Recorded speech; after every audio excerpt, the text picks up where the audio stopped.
കലപില കൂട്ടിയിരുന്ന കാക്കത്തൊള്ളായിരങ്ങൾ തൊടിയിൽ വരാതെയായി.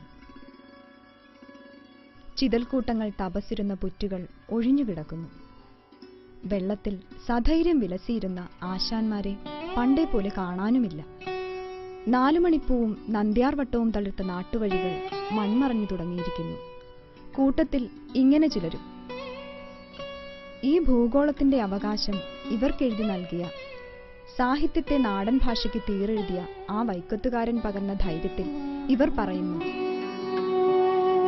ഇത് ഞങ്ങളുടെ കൂടെ ലോക.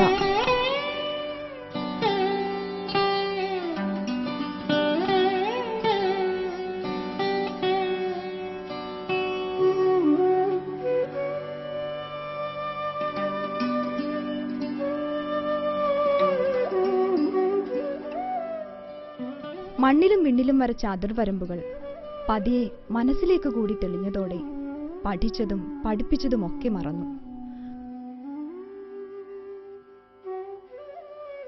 ഒന്നു മറ്റൊന്നിനെ കൊന്നു തിന്നുന്നതും കണ്ണാലെ കണ്ടിട്ടും ഒരുവരും കാണാതെ കണ്ണീരൊഴുക്കി നീ നിന്നു.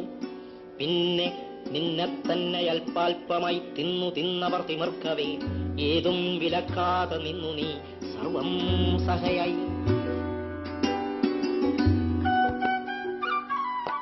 മുറ്റത്ത് വീണുകിടന്ന വരിക്കയിൽ നിന്നും തേൻ നുകർന്ന തേൻകൊതിയന്മാർ ഇന്ന് എവിടെ പോകണമെന്നറിയാതെ കുഴങ്ങുന്നു.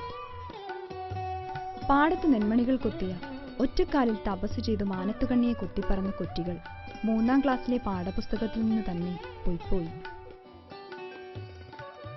ചാക്കുകെട്ടുകൾക്കരികിൽ അരിമണികൾ കൊത്തിപ്പറന്നുല്ലസിച്ച അങ്ങാടിക്കുരുവികൾ ഇന്ന് ഇരുട്ടിൽ പതിയിരിക്കുന്നതിനും വെയിലിൽ തലതല്ലി കരയുന്നതിനും കാരണം വേറെ നാം തേടേണ്ടതില്ല. അങ്ങാടികൾ ഇംഗ്ലീഷ് സംസാരിച്ചു തുടങ്ങിയിരിക്കുന്നു. പാവം നമ്മുടെ കുരുവികൾക്ക് അതിനാവാതെ പോയി. ചോദിക്കാനും പറയാനും നിൽക്കാതെ സർവ്വതിലും തലയിട്ടിരുന്ന കാക്കത്തൊള്ളായിരങ്ങൾ ഇന്ന് തല ചായ്ക്കുവാൻ തന്നെ കഷ്ടപ്പെടുകയാണ്. വൈക്കം മുഹമ്മദ് ബഷീർ ജന്തുശാസ്ത്രവും ഭക്ഷ്യശൃംഖലയും ഒന്നും പഠിച്ചിട്ടുണ്ടാവുമോ എന്നറിയില്ല. പക്ഷേ മണ്ണിൽ ചവിട്ടി നടന്നിട്ടുണ്ട്. ഈ തുരുത്തിൽ മനുഷ്യനെന്ന 4 അക്ഷരത്തിന് തുലനം ചെയ്യുവാൻ ചിലപ്പോൾ ഒരു പുൽച്ചാടി തന്നെ അധികമാണെന്ന് തിരിച്ചറിഞ്ഞിട്ടുമുണ്ട്. കത്തുന്ന സൂര്യന്റെ കണ്ണുകളിൽ നിന്ന് അഗ്നി വർഷിച്ചു രോഷമുണരുന്നു, ആറുകൾ ഒഴുക്കു തിരയുന്നു. പഠിപ്പിച്ചു തന്നതൊന്നും അനുസരിക്കുവാനായില്ല. മഹാത്മാവേ, ഞങ്ങളോട് പൊറുത്താലും.